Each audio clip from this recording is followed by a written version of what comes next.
Hi, my name's Rachel Saunders, and welcome to this episode of the Temporal Hospitality Podcast. If you like what you hear, please subscribe, hit that bell, and check out the link below for the script with all the sources I've used in today's podcast. 1977 was the end of an empire, or rather, it was the beginning of the end of empires. On celluloid, packed cinemas showed A Bridge Too Far, where British paratroopers failed to end the war early. Smokey and the Bandit, where law enforcement failed to stop smugglers. And Star Wars, where a galactic empire failed to stop the rebels. In their 75th season, the imperious New York Yankees won their 21st World Series, while in Pasadena, the Oakland Raiders won their first Super Bowl. In Cambodia, the aftershocks of the end of the Vietnam War 2 years earlier were shaking out in one of the most murderous genocides in human history. In Qum, seminary students staged protests against the Shahist regime, with Iranian authorities cracking down. The Afghan National Assembly approved a new constitution which affirmed a non-alignment policy with respect to foreign affairs. It was an age of empires at their zenith. When Star Wars burst into the public imagination in 1977, the concept of empires was thought to be a relic of history. The British, French, German, Spanish, Portuguese, Danish, Swedish, and other European empires had either been consigned to history or were falling apart. The empire on screen was a synthesis of the American approach in Vietnam and the aesthetics of the Third Reich, a reflection of George Lucas's understanding of American imperial ambitions in Southeast Asia. Star Wars used the hero's journey to reflect the plucky narrative of all rebels, showing how even the humblest farm boy could bring an empire to its knees. It was a piece of fiction, at odds with the broader malaise sweeping American society after the withdrawal from Vietnam, offering escapist fantasy. Yet, as I explore here, the destruction of the Death Star heralded the fall and death of a multitude of empires, while leading to the rise of a cultural phenomenon which revitalised an ailing cultural empire in the 2010s. I am a Star Wars fan. I vividly remember watching Return of the Jedi on VHS back in the 1980s, my first taste of the broader narrative. I only watched episode 4 years later, and felt it was a fun romp. Tragic backstory of Empire killing your family, radicalisation into a rebel terrorist organisation, and then a desperate last gasp kill shot which took 1 million lives. This is a revisionist understanding of Luke's journey from Tatooine to the destruction of the Death Star, seeing him as an agent of change amidst the suffocating control of the Empire. It is a similar narrative many terrorists across the last 100 years have followed, and one which continues to this day as empires struggle to cling on to their authority. This is why films such as Smokey and the Bandit fit alongside Star Wars, the stifling control of Southern America thumbed at in beer smuggling. Yet, just a year later, The Deer Hunter was released in 1978, and the ongoing saga that was the filming of Apocalypse Now was just kicking off. Both films showed the dark heart of the American Empire. George Lucas started writing The Empire Strikes Back in that same year, and what came next cemented Star Wars as a cultural staple. It took the optimism of the first film and subverted it, showing that all empires have teeth, and that plucky rebellions cannot survive on optimism alone. Darth Vader gave one of the best reveals in all of cinema, and the world teetered on the edge of the collapse of imperial order. What makes the Empire so stark in the Skywars saga in the first 3 films is almost cartoonish, over the top, and very much a good versus evil red-green coded iconography. You know the baddies because the baddies wield red lightsabers. The Empire is always the baddies. At no point have Lucas or Disney allowed a moment of empathy for the Empire.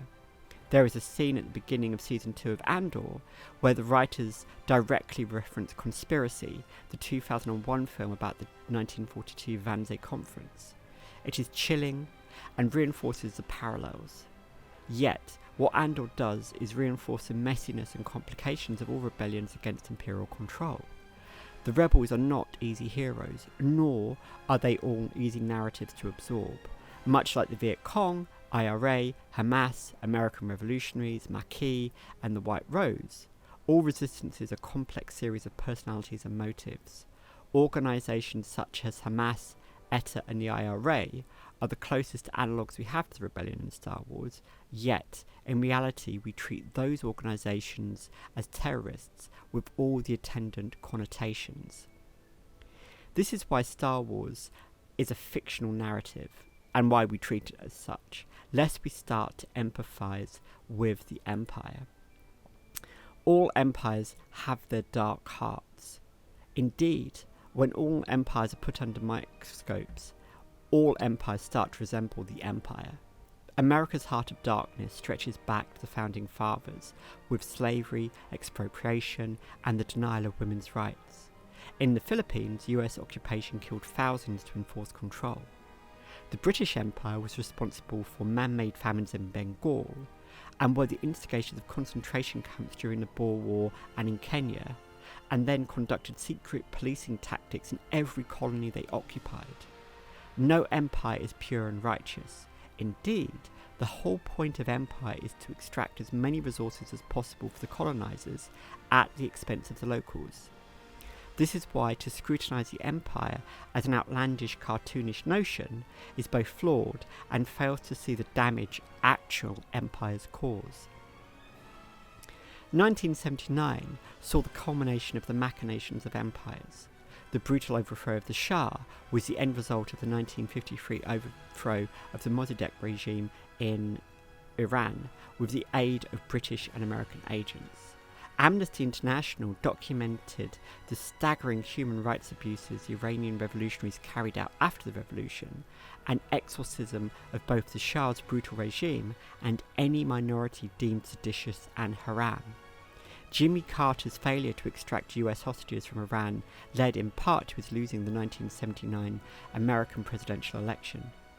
December 1979 saw the Soviet invasion of Afghanistan, which was a significant factor in the eventual fall of the Soviet Union due to the cost of the war. Iran and Afghanistan were the graveyards of empires, both communist and under American liberal pluralism. Discussing empires becomes more problematic when you ask what rights do the occupied have over those who oppress them. Andor, Rebels, and Rogue One presents a sympathetic version of terrorist acts against imperial control, getting the audience to cheer on assassinations, explosions, arms thefts, sabotage, and murder of innocent people. The rebellion uses the same tactics as the IRA, ETA, and the Viet Cong, a point clearly outlined by George Lucas. Andor asks the question about how far both sides ought to go in their desire for control and freedom. What is justified to gain liberation from oppression and enforce an imperial peace almost everyone can enjoy? The Iranian Revolution asked the same question. What ends are justified for a society to have a harmonious vision when what came before was also brutal? This refrain is seen in the Taliban's anti-American fight to regain control over Afghanistan. They killed alliance soldiers and civilians who supported the central government. The difference between the rebellion and the Taliban is only in the ends they sought, as the methods used to obtain those ends were similar. And this is what is a complex part of engaging with Star Wars on a substantive level.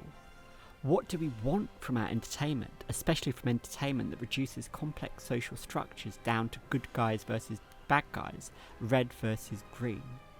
We rightly castigate the Taliban for their erasure of women's rights, yet we happily laud Star Wars even though the original film only had one significant female part amidst a sea of men.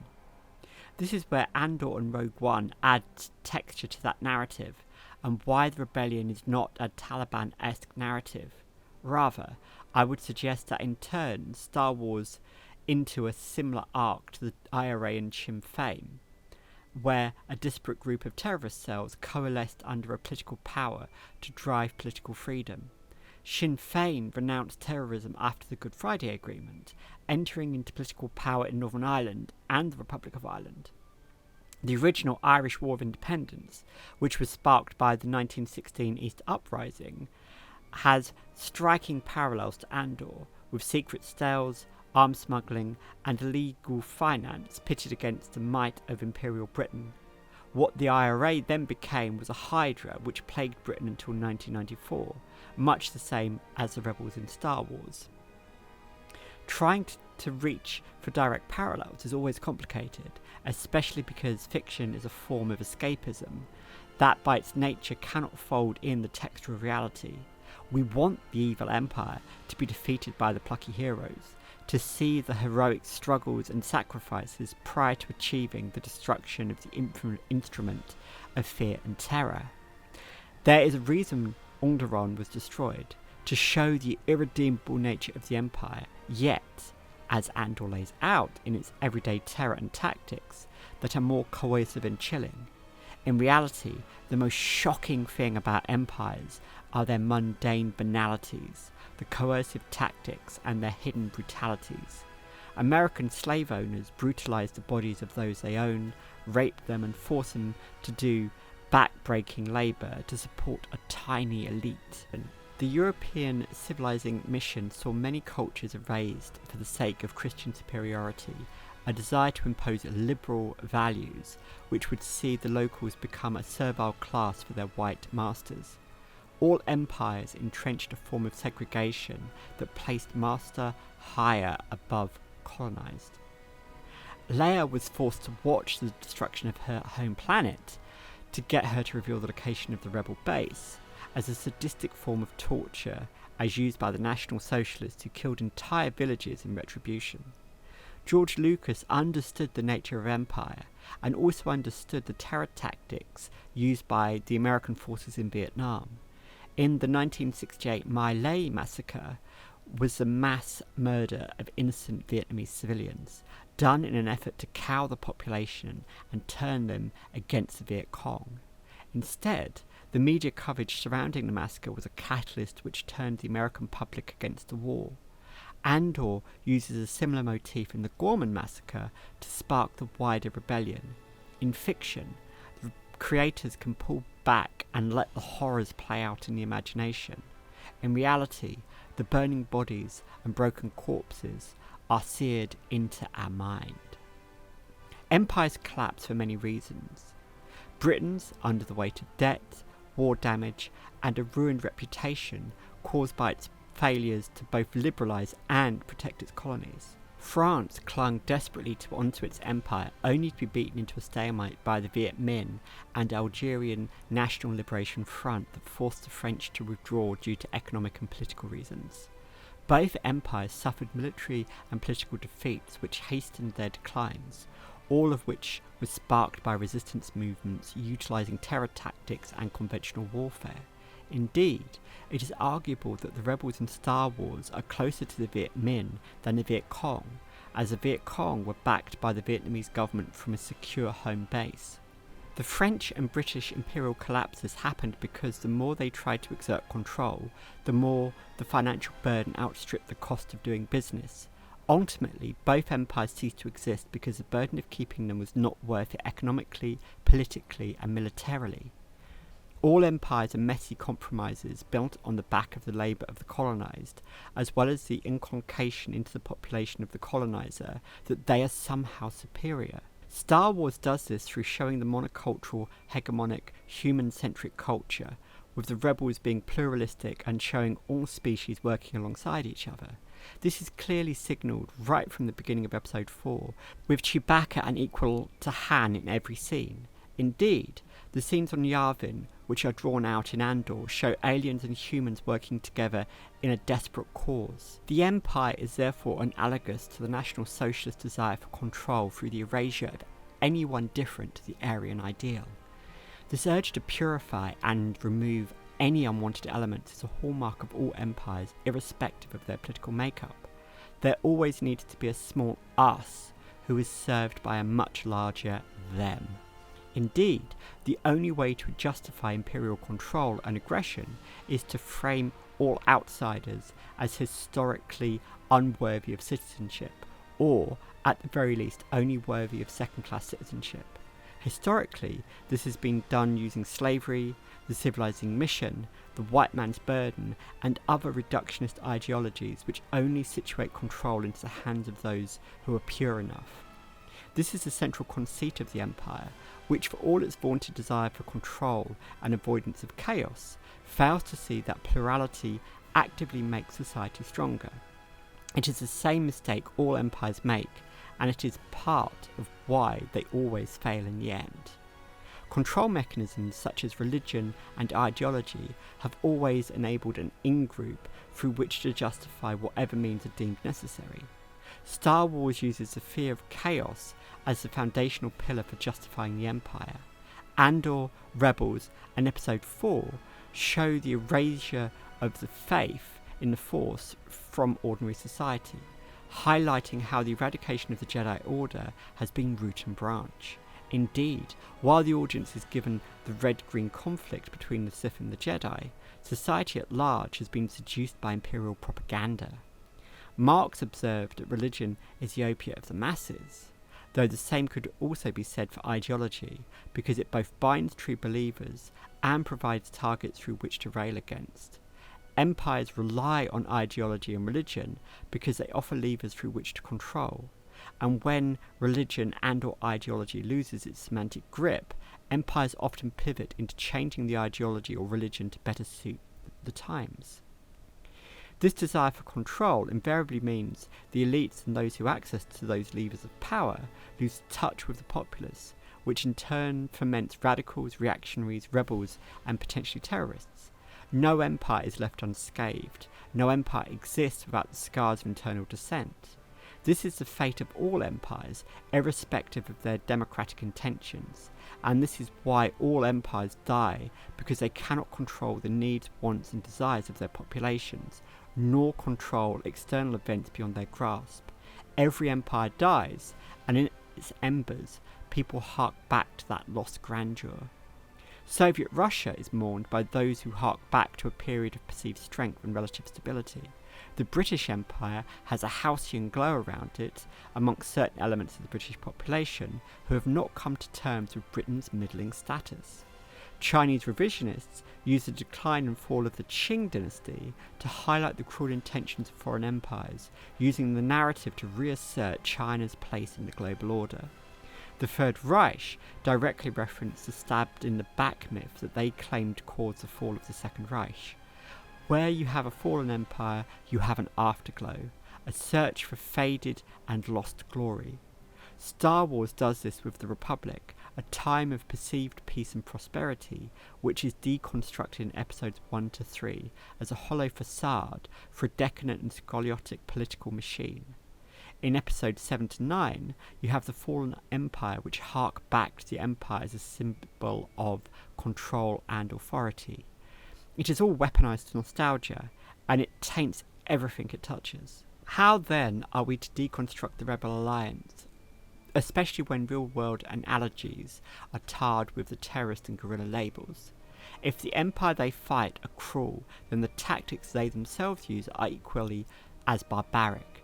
Star Wars asks us not to dwell on the slain civilians and soldiers. Indeed, in Andor Season 2, deaths of Imperial employees are treated as a dark mirror to real-world news reports of American soldiers in Iraq and Afghanistan.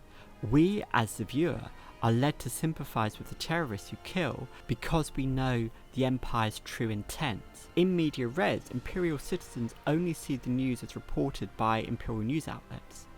This raises stark questions about how we in the real world consume content about wars, rebellions, and terrorist activities.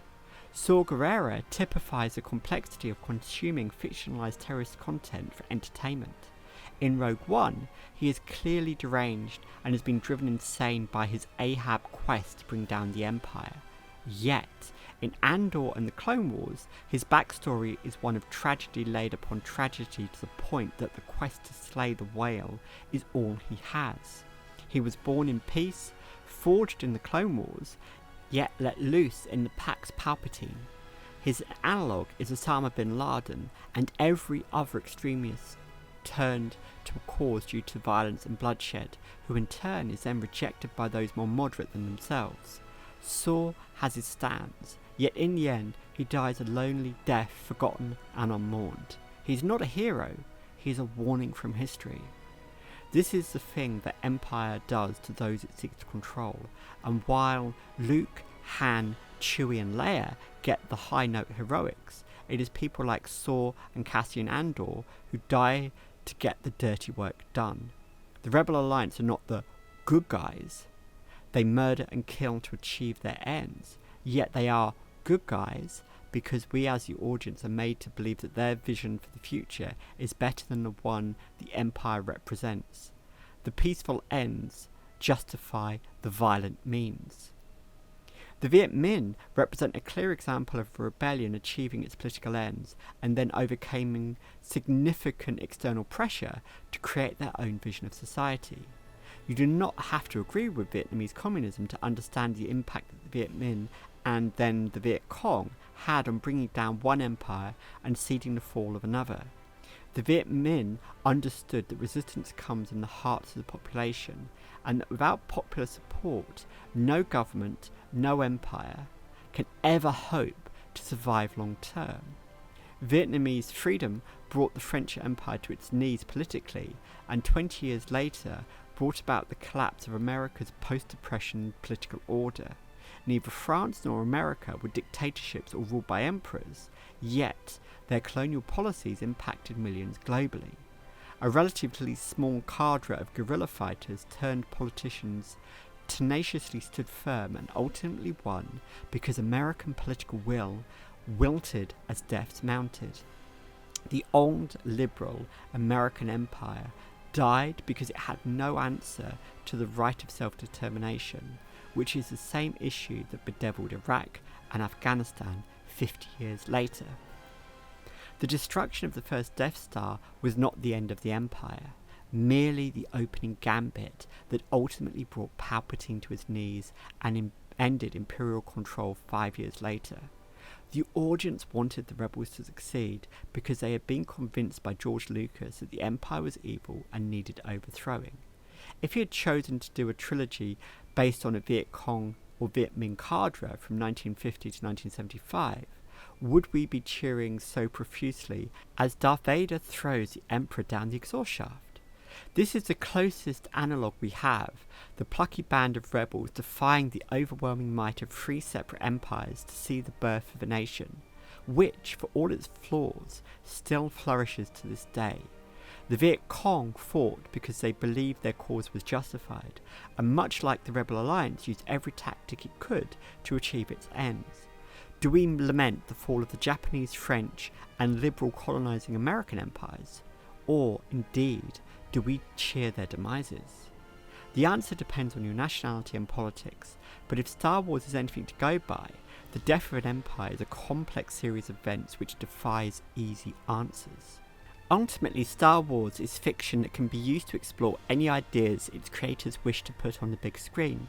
There is no one way to read or interpret the original Star Wars 1977 film.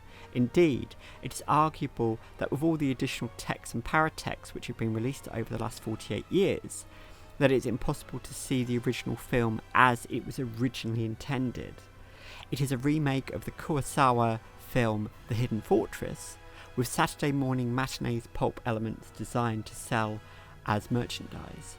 It was never intended to be a global phenomenon or a philosophical take on the nature of rebellion.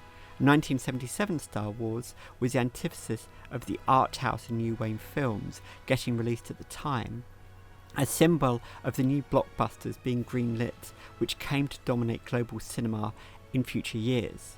With all this in mind, I would suggest it symbolises the death of old Hollywood, the old studio empires which going forward would rely on a cadre of rebel directors, which took the big budgets and reformulated what audiences would come to expect.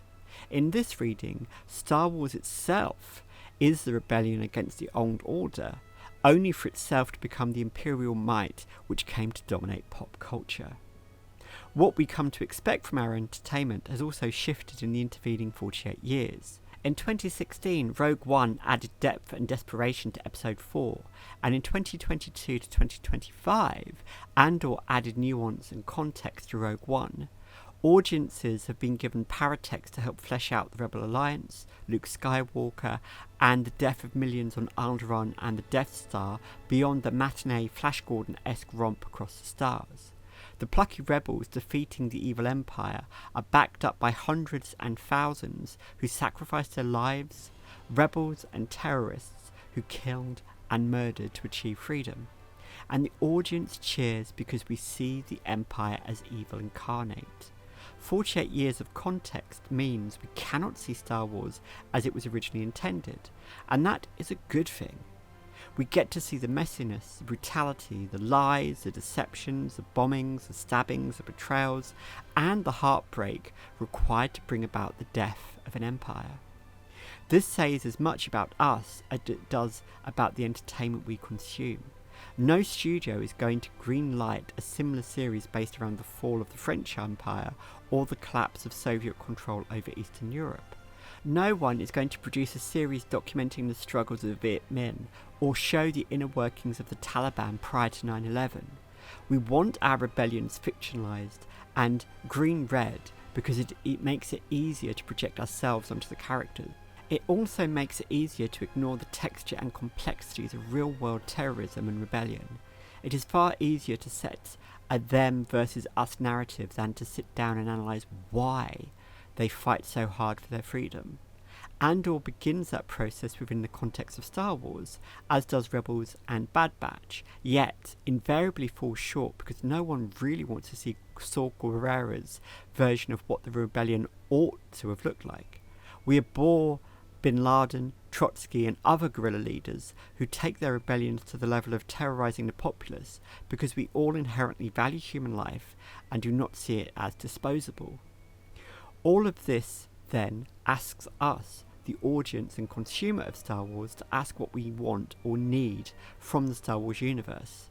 No one has a singular understanding of what that content must be, as no creator can ever definitively state how their creation should be understood. 48 years of history and paratext have left the 1977 film both an artifact of history and the fulcrum around which an entire empire has spawned. When we talk about the death of the Empire, we understand that Return of the Jedi clearly demonstrates the success of the Greens over the Reds. We instinctually cheer for the death of a tyrant, yet when real-life rebels do the same, as in Libya or Syria, the outcome is always more ambiguous and tenuous. The ever-after and afterglow is a bed of thorns as much as roses. This is likely a partial reason why The Force Awakens, Last Jedi and Rise of Skywalker are problematic, because they render the rosebed down to recycled compost.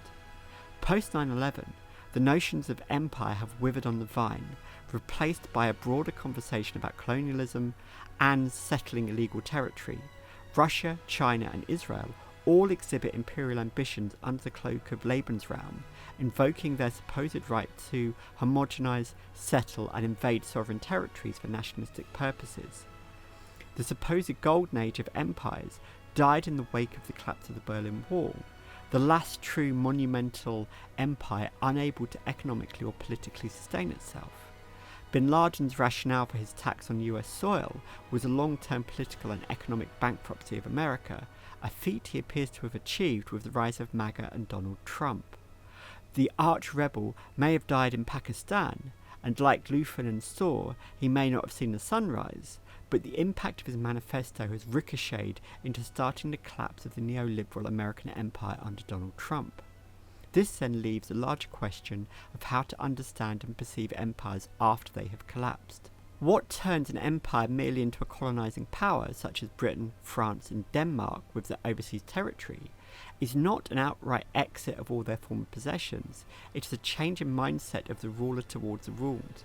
Rarely do cataclysmic events herald an abrupt end, as even the Gotterdammerung that brought about the collapse of the Third Reich was protracted and took 4 years to come about. The Third Reich's collapse is perhaps one of the few occasions in history where the vanquished truly have given up all their imperial ambitions and pretensions, where empire is remembered as a callow abuse of power than a golden age. Indeed, the imperial remnant in episodes 7 to 9 are more akin to Russian revanchists seeking to reclaim the glories of imperial Russia than those Germans pining after the Second Reich. How we reference empires of old matters because those who pine after the halcyon days forget the tyranny which existed under the surface.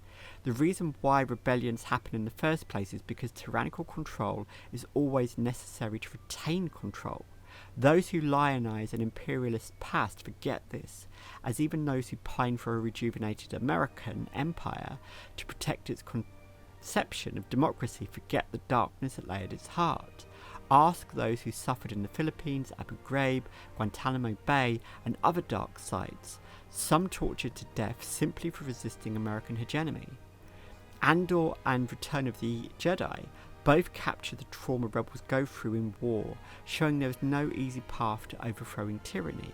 Yet, in real life, those who rebel and organise against governments rarely achieve the same objective lauding as Han, Luke, and Leia. Finally, you have the trigger points for collapse. For France and Britain, it was the Suez Crisis which demonstrated that American hegemony would not brook the old imperial order. Everything which followed was inevitable. Chernobyl and the Death Star came 5 years prior to the final collapse of their respective empires, symbol of economic overreach and societal decay. It is interesting to note that in reality, the Soviet Union tried to liberalise, whereas the frictionalised empire doubled down with a second battle station. Indeed, the rebels within the Soviet system were the Soviet old guard who feared the loss of systematic power and control. Their last gasp rebellion in 1991 was stopped dead by the people. The older order raged against the dying of the flag, coming full circle from their 1917 insurgency. There is no one easy answer to rebellions, empires, and the perpetual cycle which sees rise, success, and then collapse. England has been a colonial power ever since the Norman conquest in 1066, and for a period between 1606 and 1951, England and then the British Empire were ascendant. What came after over the next 74 years was a retreat from the colonies, a return of sovereignty, and a lingering sense of nostalgia that is a poison pill for any accurate discourse about the British Empire. Star Wars offers a cleaner-cut narrative which is far easier to ethically and morally navigate. If you are a fan of the franchise, you can indulge in your personal fan theories, pet ideas and headcanons about what happened and why. There is no absolute narrative you must follow for this to make any sense. This is fun for fiction, and why the death of the Empire has become a cornerstone of our popular culture.